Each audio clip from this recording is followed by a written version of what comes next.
and legislation will be introduced to the House soon after.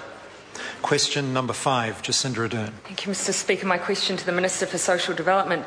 Does she stand by her statement in relation to the report on household incomes released last week that, quote, "I tell you what New Zealanders say, thank goodness for a national government that has managed its way through it and is now seeing real progress," end quote. The Honourable Paula Bennett. Certainly, and that is because under National's responsible management in tough economic times, benefit numbers, for example, have reduced by 27,000 in the last 2 years since its peak in 2010. We've also seen some of the lowest interest rates, which is making a difference for a lot of New Zealanders. And 3/4 of income earners now pay no more than 17.5% in tax, and I don't think any of those things would have happened under Labour. Jacinda Ardern. Supplementary to the Minister. Does the increase in the number of children living in material hardship from 15 to 21% and the number living in workless homes from 16 to 25% constitute real progress? If so, how? The Honourable Paula Bennett. Mr Speaker, I think the point I was making last week and the point I make again today is we have had some of the toughest economic global times, and they have affected some of our lowest incomes and our children. We have to work our way out of that, and over a period of time, but with targeting and concerted effort in that area. This government is making it. I think New Zealand is better off because of a national government, and they would be worse off under a Labour one. Jacinda Ardern. Supplementary to the Minister.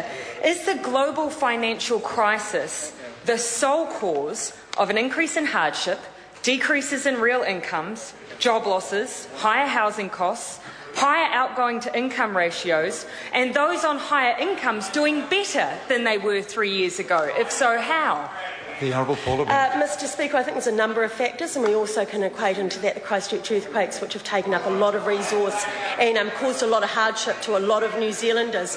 But equally what we saw for 9 long years was no real attention put to those 1 in 5 children that were not achieving at school. A lot of those those teenagers that were teenagers then are parents now actually, and don't have the education behind them to get those right jobs to actually move ahead. So they were ignored under Labour for all of that time. We are picking up the slack now, but there's a lot of work to be done. Leo Fa'amulia Asnadi Lole-Taylor. Supplementary question, Mr Speaker. What action, if any, is the government considering to reduce the cost of living for households?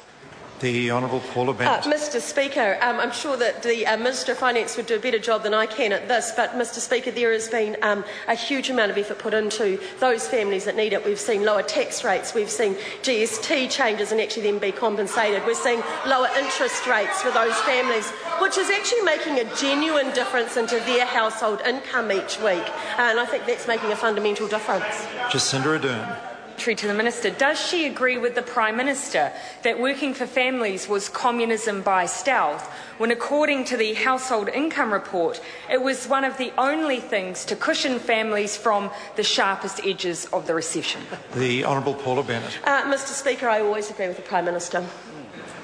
Jacinda Ardern. Supplementary to the Minister. Will she adopt a target to reduce child poverty rates by 30% and to halve severe and persistent child poverty within 10 years? The Honourable Paula Bennett. Mr Speaker, the government is looking at the draft report that's been put out by the experts group today. They'll have a full report out in December. I've also asked them if they will work with us alongside the white paper that's due out in the middle of October. We've already been working alongside of that group, so I'm not prepared to make a call on what we will or won't be accepting at this stage. Question number 6, Mike Sabin.